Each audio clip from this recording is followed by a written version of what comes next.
They actually freaking did it. Oh my god, I said from the beginning, as soon as all this Scream 7 drama started, now there has never been a better chance for us Stu is Alive fans, because the studio is going to be extremely desperate to try and get us back in the theater. Dang it. Stay strong, Chris! What I'm going to be talking about here with you guys is we got the wild confirmation. I knew maybe this would be coming someday. I didn't think an entire year before Scream 7 release that a couple of the previous Ghostface actors who are definitely dead in the universe have somehow resurrected and are coming back for one last scare. And I'm going to get into all of it here. So please, Scream fans, I need you to start theorizing, start speculating. I need them juicy theories. How do you think Matthew Lillard's Stu Macher's return is going to happen in Scream 7? Do you see this as an obvious desperate move, and do you even care that it's a desperate move? Would love to read it all down below. So your boy is probably going to be releasing this video a little later in the day, because right when this news dropped, I was at a press screening for Hard Eyes, and it's like Spyglass was spying on me and said, all right, he's away from the desk. Drop the biggest news in the Scream franchise history so we can't cover it. When I get my hand on you, Spyglass, when I get my hand on you. Review on that movie in the coming days, by the way. But okay, I saw it and I was like, what?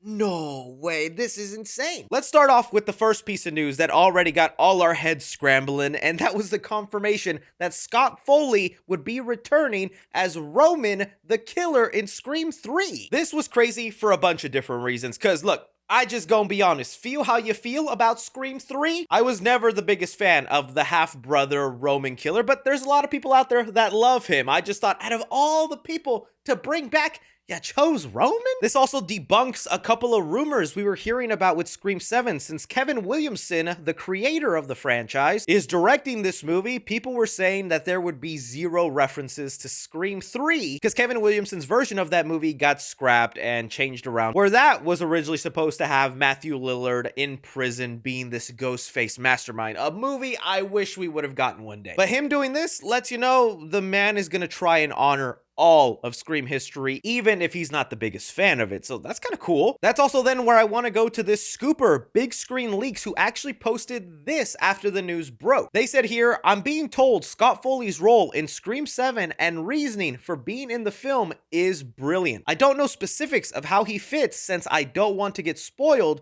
but I was told, and I quote, have faith in Kevin Williamson. He knows what he's doing. Kevin Williamson as the director has been like the biggest thing where I'm like, that's the reason I really want to give the movie a chance. Also, just to see Sidney Prescott again, because we love Sidney. But Kevin, I think, always wanted to keep every installment of Scream fresh, different, new, and continue to push the genre. While I really enjoy Scream 5 and 6, you could tell they were retreading a lot of things that have already happened and paying homage to stuff I think didn't need to be paid homage to. So yeah, fans then were quickly like, okay, maybe he'll be kind of like a Ghostface ghost, the same way Sam has hallucinations about her father. Will Sidney then be haunted by the previous Ghostface in her life, and she does have a brother connection to Roman? But even I have never really loved the ghost dad thing they pushed on Sam, and I will not love it if they also give it to Sidney. Also, do not be coming in saying, what if he lived? Because boy took a bullet to the forehead. I don't know how you survive that. And if we start going into the territory of, oh, twin brothers or long lost sons that are going to end up looking older than their father, then I don't know if that's the motive I want. I'm actually kind of sick of the Ghostface's motives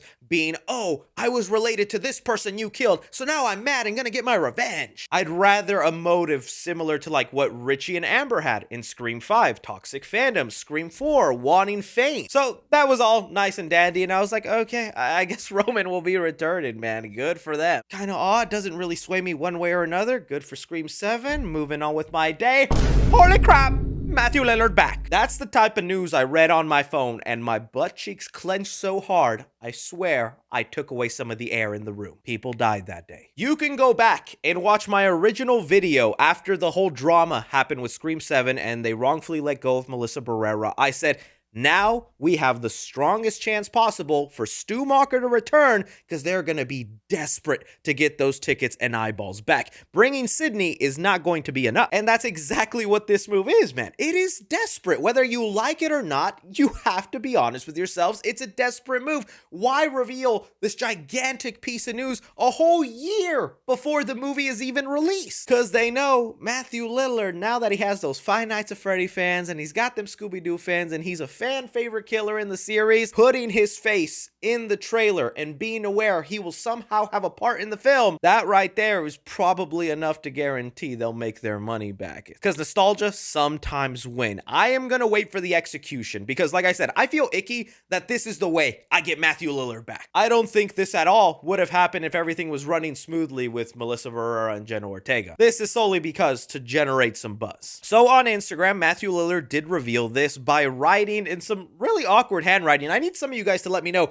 is this Matthew Lillard's regular handwriting? Because he ended up writing the words, "My mom and dad are going to be so mad at me," which is a funny line he says in the first Scream movie. And maybe I'm reading way too much into it, but if that is not Matthew Lillard's regular handwriting and he's doing that, then the boy's probably suffering from severe nerve damage. He is not well. He's got scars from that TV falling on his face. I'm more willing to believe he survived a TV to the face than a bullet to the forehead. Plus, there's been this ongoing joke in Scream 5 and 6 that there's theories out there that Stu is still alive and people are out on the look for him. I don't know if that was just Easter eggs to the fans who believe that or they were actually trying to set something up. I'm also gonna say, looks like this might not be the only past Ghostface that could be returning for this movie. If we got Roman, if we got Stu, I think Skeet is going to be somewhere in there. I've always theorized I would have loved an opening sequence for the last Scream movie to be the death of Maureen Prescott, and we could see like a young de-aged Matthew Lillard and Skeet Ulrich, and maybe even Roman is there commanding them, telling what to do, starting the movie with the kill that began this whole franchise. Like, that would be wild. The other theory that's going around that's really popular is that maybe they are gonna take some inspiration from Scream 3, and if you guys remember the voice changer, that came out at a time where everybody's like, oh, that voice changer is stupid, how does that work? We live in a time now where that is super real and people get scammed all the time faking loved ones' voices on the phone. They could do a modern version of this voice changer and implement AI to bring back to life these killers and taunt Sydney with whoever the new killer is. But I don't know, to me this feels also like they're mimicking story points from Scream 6 where we would find random Ghostface masks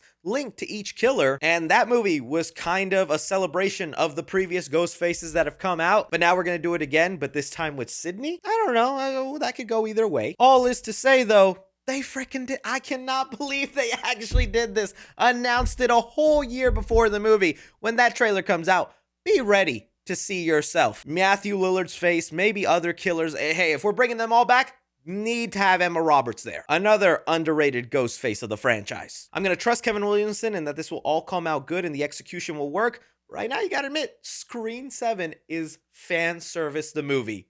And we knew it was going to be that. Let me hear your guys' thoughts on this latest Scream 7 news. Are you excited? Are you not? Your theories on how you think they can implement it. Don't forget to like, subscribe, follow me on Twitter at 3C Films or on TikTok at 3C Films. But as always, I'm Chris. Take care.